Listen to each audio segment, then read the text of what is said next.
Every day, commodity broker Norma Johnson leaves her one-bedroom townhome in fashionable Kenwood for her job in St. Paul. This trip requires that she crosses the wall twice every day. The scale of the project staggers the imagination. A bold facelift of an established upper-class neighborhood. 900 mobile homes, complete with utilities, transportation, recreation, and shopping. We were testing my device on the back of the jet engine. We started to hear the sound of what sounded like God Bless America, with a voice that we could have sworn was Kate Smith. I'm Bob Bag of Donuts. These stories and more tonight on 15 Minutes. The Twin Cities are celebrating a dubious anniversary this week. 25 years ago, Minneapolis and St. Paul decided that good fences make good neighbors. The result of this policy is the subject of tonight's first story about our monument to civic rivalry and social prejudice. In a word, the wall. It is a tale of two cities, filled with all the power and pathos of a Dickens epic, played against a backdrop of fear, ignorance, and sheer pettiness. Two prosperous cities, joined by a common geography, history, and culture, now divided by a looming, menacing wall. It's funny how we take this wall for granted, this pine curtain, this wooden... But it is our duty to question the value of such a stilted edifice to civic rivalry. The time has come when we can no longer afford to ignore it, pass it off as a local embarrassment. And on the 25th anniversary of its construction, it is the duty of this humble journalist to bring the wall out of the closet. You know, it's a case of simple jealousy. That's all it is. That's why they built that wall between the cities, because they knew we were getting bigger, and they already knew we were better. St. Paul City Council President Vic Tedesco sees the wall as a symbol of St. Paul's dynamic growth and prestige. Why else did they build that thing? They're clearly afraid of us. Minneapolis is not afraid of anything. That wall has St. Paul written all over it. Minneapolis councilperson Barbara Carlson sees the wall as a St. Paul phenomenon. St. Paul has always been envious of our growth, and I don't blame them. When people think of the Twin Cities, they say Minneapolis first, St. Paul second. That's the kind of bull you'd expect from a megalomaniac like Barbara.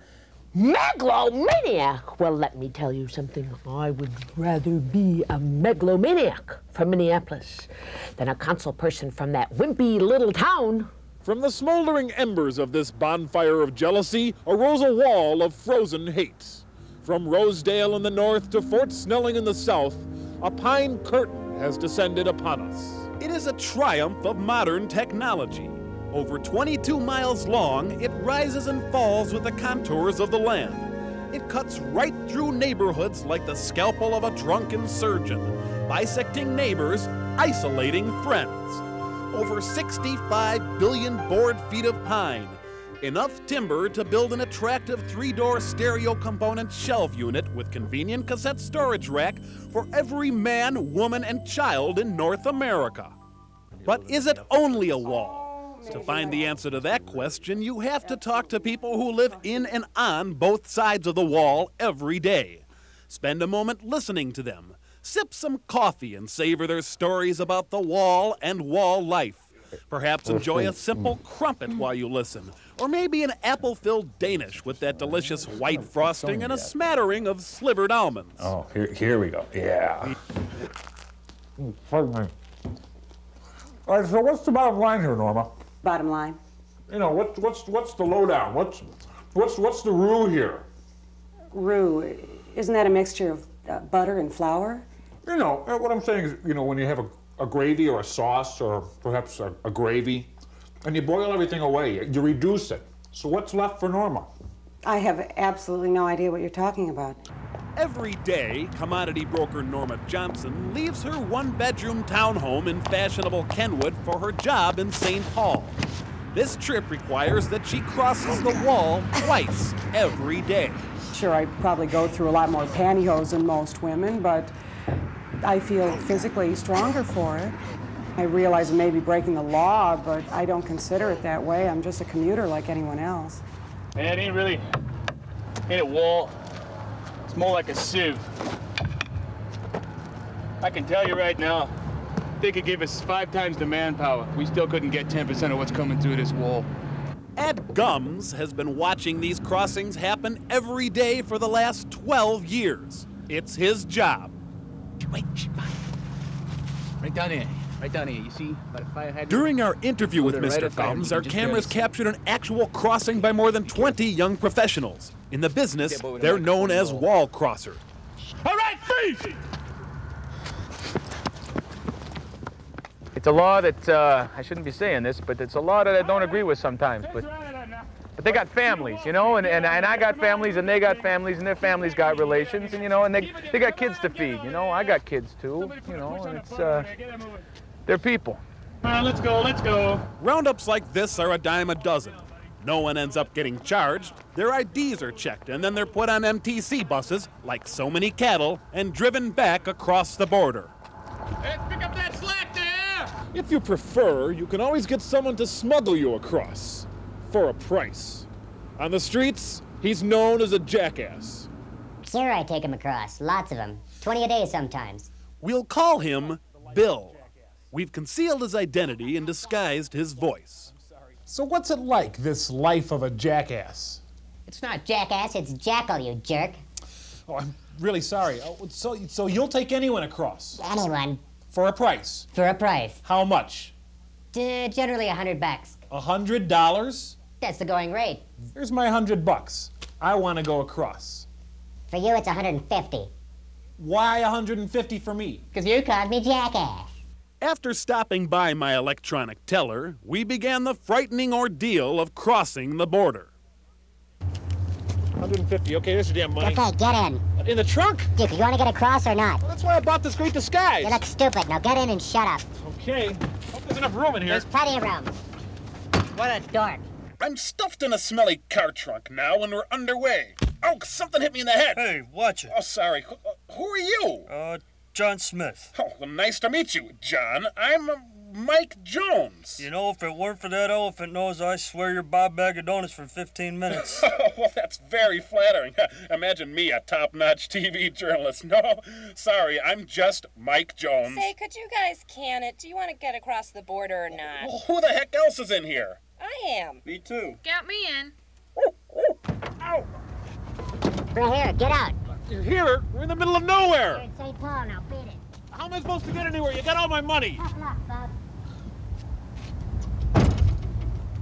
Not everybody can afford the money and risks involved in crossing the wall every day. But the airwaves are still free, and ideas know no boundaries.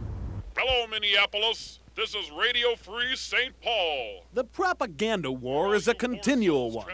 Radio Free St. Paul operates 24 hours a day. Rise up now and sing along.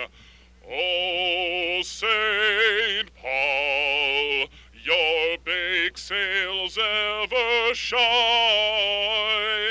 Oh, Not to be outdone, Minneapolis has its own spokesperson. Ciao, St. Paul. This is Minneapolis Minnie calling. Time now for the Urban Home Buddy Show, brought to you live from the Universal Theater in downtown Minneapolis. This portion of the Urban Home Buddy is brought to you by Jack's Butterfish Sushi. Gracious, they're great. And by Dwayne's Pretty Good Auto Supply, where you can get Cadillac parts at Pontiac prices. And that's the news from Lake of the Isles, where the folks are rich and their children are spoiled rotten. Is this wall a permanent feature of our landscape? Have we walled up our minds the same way we've split up our cities? If anyone can add insight and perspective to this dilemma, it's St. Paul Pioneer Press and Dispatch columnist Nick Coleman. I think of myself as one of the first true twin citizens of Minnesota, a person who is at ease in one city as well as the other, and that's not true for most people. Nick Coleman is a columnist, a Twin Cities household name, and a wall crosser.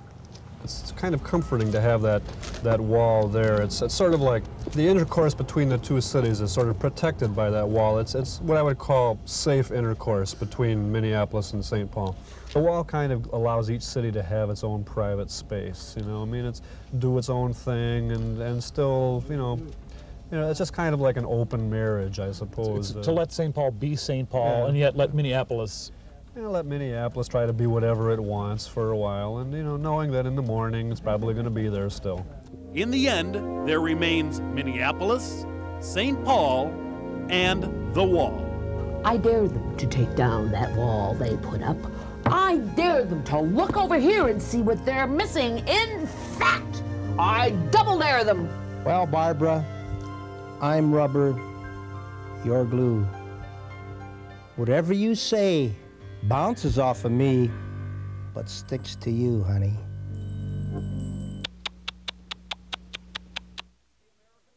It is a piece of the American dream, a home on a lake, a shiny brass ring on life's merry-go-round. Most of us will never be able to grab for that ring without falling off the horsey. But in a posh Minneapolis neighborhood, all that is about to change. Lake of the Isles, Kenwood, spawning ground for the blue bloods of Minneapolis, where fine champagne flows like tap water and people wash their Pomeranians with Perrier. And most noticeably, a place filled with fabulous homes, mini palaces to their prestige and upper-class heritage. A veritable smorgasbord of architectural wonders. Until now. Oh, it's a beautiful neighborhood. Could you imagine, you know, a lakefront home in a beautiful neighborhood like this? It's everything that anyone could ever want to. Garth and Verna Wetpin are the proud owners of this new trailer home. It is, in fact, an American dream come true. It really is a wonderful neighborhood. Oh, yeah. You know, we just let the dogs run free. There's so much room. I'm going to plant a big truck patch out back and can onions for all the new neighbors. Oh, yeah. The Wetpins' new home is the first unit of Rudehaven, a colossal trailer court to be developed here on Lake of the Isles. The scale of the project staggers the imagination. A bold facelift of an established upper-class neighborhood. 900 mobile homes, complete with utilities, transportation, recreation, and shopping. And there's more. Rudehaven boasts 2 marinas, a nuclear power plant, and an amusement park, complete with an elevated space tram. I thought he said the engineer had said it was a 12-inch main. No, I think it's a 12-foot main. Overseeing the design of this historic project is the architectural firm of Duall. Chief designer, Bert Schroeder. No, we call them dynamic land habitats. Dynamic land habitats. Right. This is a term coined by the developer himself. We've also oriented the units perpendicular to the lakeshore, and we've staggered them in the double-loaded configurations to preserve the sight lines from the existing more established residential neighbors. So the people who are already established in the neighborhood really have nothing to worry about from this. As a matter of fact, they should be pleased that this is coming in here, shouldn't they? That's right. We believe that this brings an activity and a vitality level here which is lacking today. There is a new freeway, Interstate 594 RH, the expressway which we see here at the south of the site. That's the Rudehaven Expressway. That's right.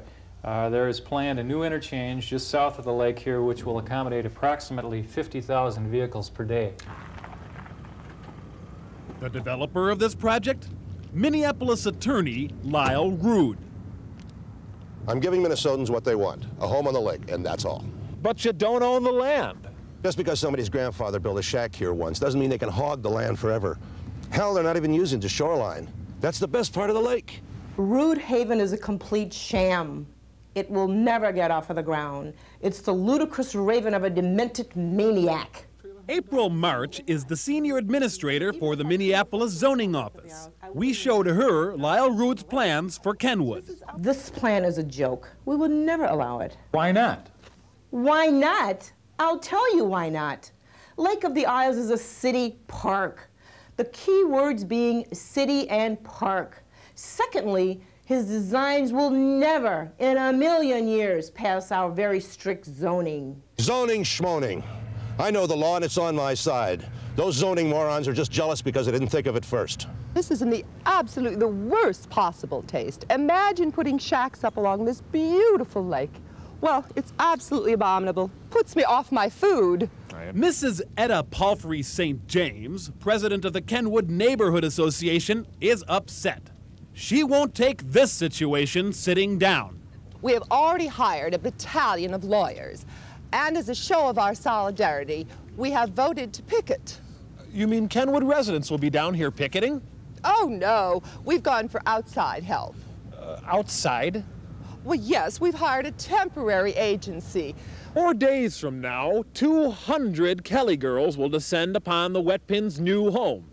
They vow to stay until police come and drag them away. Or until 5 o'clock. That is, of course, unless they're paid overtime. And what of Garth and Verna Wetpin? Well, they won't be driven off easily.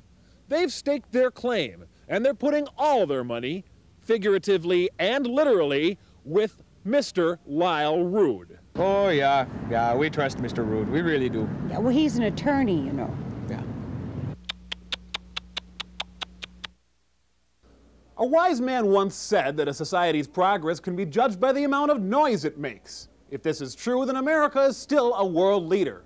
But all that noise can be irritating, even dangerous. And while we can't hope to mute the ruckus of technology, we can make it sing a sweeter tune.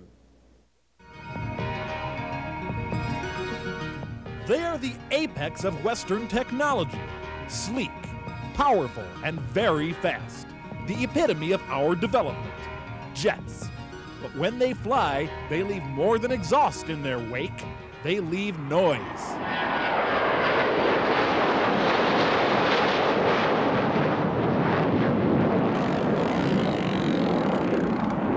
You ask people here in this South Minneapolis neighborhood about airport noise, they'll tell you about 70 flights a day, about conversations that stop in mid-sentence. They'll tell you about sleepless nights, shaking dishes, migraine headaches. They'll tell you about all this, all right, if they can hear you. Fly me to the moon. But this man may change all that. He is Professor Arthur Namery. Hello? Hello? Hello? Well, it came one night when I had a really bad cold, and it was just after I'd flung up a load of mucus into the basin, and I found that as I moved my nose about, my sniffling and coughing could be turned into beautiful sounds. It sort of went like this, like...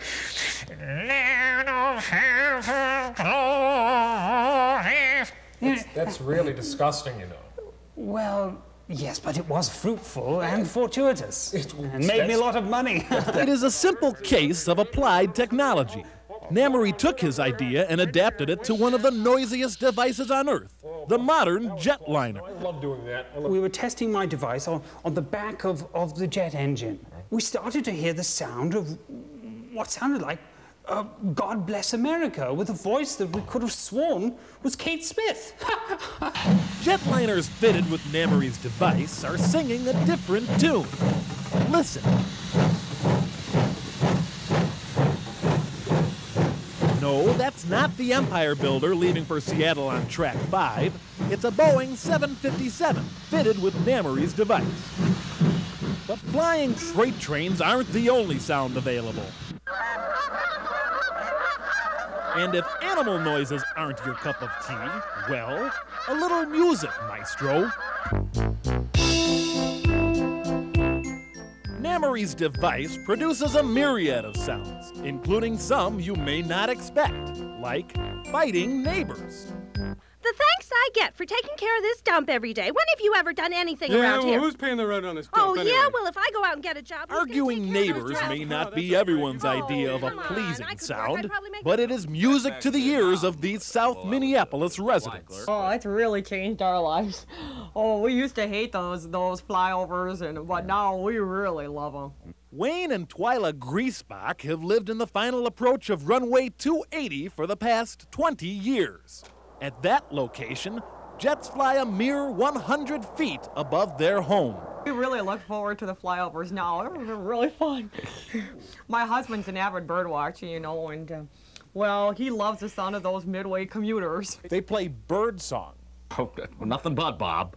Every day at 7:35 a.m. and 4:10 p.m., Wayne and Twyla are at their picture window, waiting for the sound of... There it is. Hear it? Yeah. It's a 727 stretch. A yellow-rumped warbler. It's wonderful, isn't it? But you know, my favorite is the humpback whale.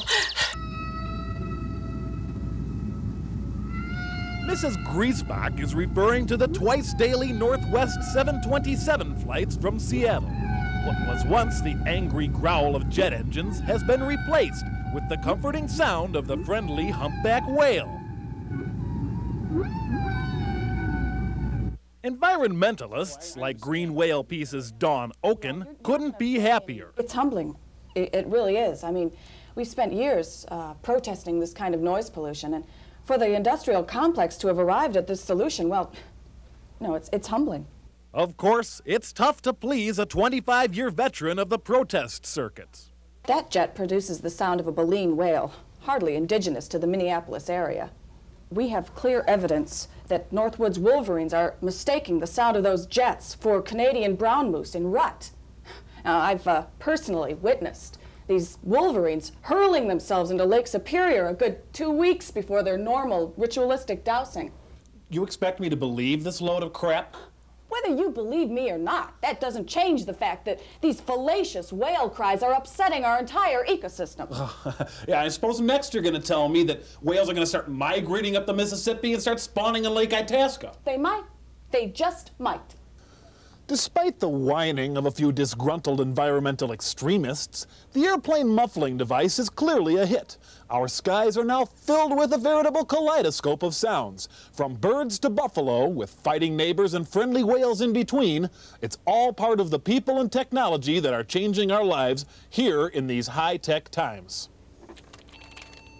You know, it's a real pleasure to sit on the porch on a sunny afternoon and listen to the cows fly by.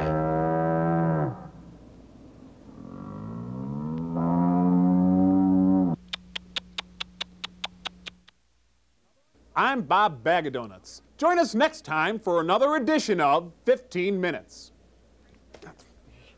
I soaked them in beer a little first, honey, the way you like them. Oh, that's good. You poke them a couple times, too, so they don't explode. Oh, those look remember good.